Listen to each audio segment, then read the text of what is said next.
Of the Indo-Pak NSA-level talks hours after India made it clear that discussions on Kashmir and a meeting with separatists will not be acceptable.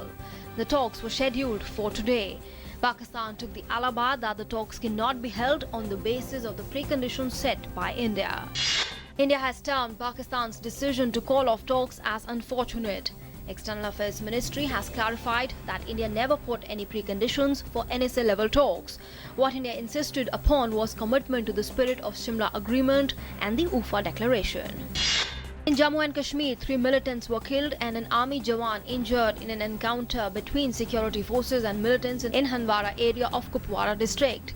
The gunfight between a group of militants and security forces broke out late last night in the forested area of Zachaldar in Handwara sector. A group of 4 to 5 militants was intercepted on a tip-off at Handwara in Kupwara district late last night. Security forces yesterday detected an IED planted near a school in South Kashmir's Kulgam district. Militants had planted the IED by the roadside near a school in Mahipora village of Kulgam district. An army patrol detected the IED and alerted the bomb disposal squad of police, which destroyed the explosive without causing any damage. Defence Minister Manohar Parrikar today reached Leh on a 2-day visit to Ladakh region of Jammu and Kashmir. During his visit, the Defence Minister will review the security and border situation and interact with army personnel at Leh. The minister will also formally transfer the technology developed by the Defence Institute of High Altitude Research, a research unit of the DRDO in Ladakh, to a private company. Bandhan Financial Services started full-fledged commercial banking operations from today. Finance Minister Arun Jaitley inaugurated the Bandhan Bank at a function in Science City Auditorium in Kolkata.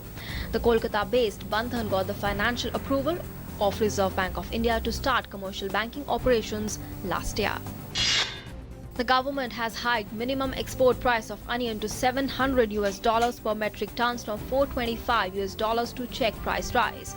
The centre is keeping a close watch on the rise in prices of onions. It said a decision has also been taken to import onions and a tender has also been floated for 10,000 metric tons of onions, which will be opened on 27th of this month. Consumer Affairs, Food and Public Distribution Minister Ramvilas Paswan has said that the National Consumer Authority will soon be set up to strengthen consumer protection mechanism in the country. He said the Consumer Protection Amendment Bill, which was introduced in Parliament, will strengthen the consumer dispute redressal mechanism. With the growing popularity of smartphone devices, people are getting addicted to technology and people tend to transfer most of the memory functions to their smartphones as so much information available on internet, raising the specter of digital amnesia. According to a survey by the internet security solutions provider Kaspersky, 50% of users treat the internet as an extension of their brain, while 74% use their smartphones to connect to the information highway. In Afghanistan, a car bomb that exploded outside a private hospital in Kabul has killed 12 people and injured another 105 people. 3 victims were civilian NATO contractors and the other 9 were Afghan civilians. In a statement, the Taliban denied it was behind the attack and no other group has claimed responsibility. In Somalia, at least 18 people have been killed in 2 separate bomb explosions. In the first attack, 14 soldiers were killed and more than 20 when militants drove an explosives-laden vehicle into a training site for African Union peacekeepers from Kenya and Somali soldiers in the southern port city of Kismayo. In Syria, at least 50 bodies were retrieved from buildings leveled to the ground after Syrian army missiles hit residential areas in the rebel-held northeast of Damascus on Saturday. Rescue workers said more bodies were believed to be under the rubble of buildings occupied by dozens of families in the city of Douma. More than 2,000 migrants and refugees have been rescued from boats off the coast of Libya in one of the biggest single-day operations mounted. Italy's Coast Guards said over 2,000 people have died this year in attempts to reach Europe in overcrowded, unseaworthy boats.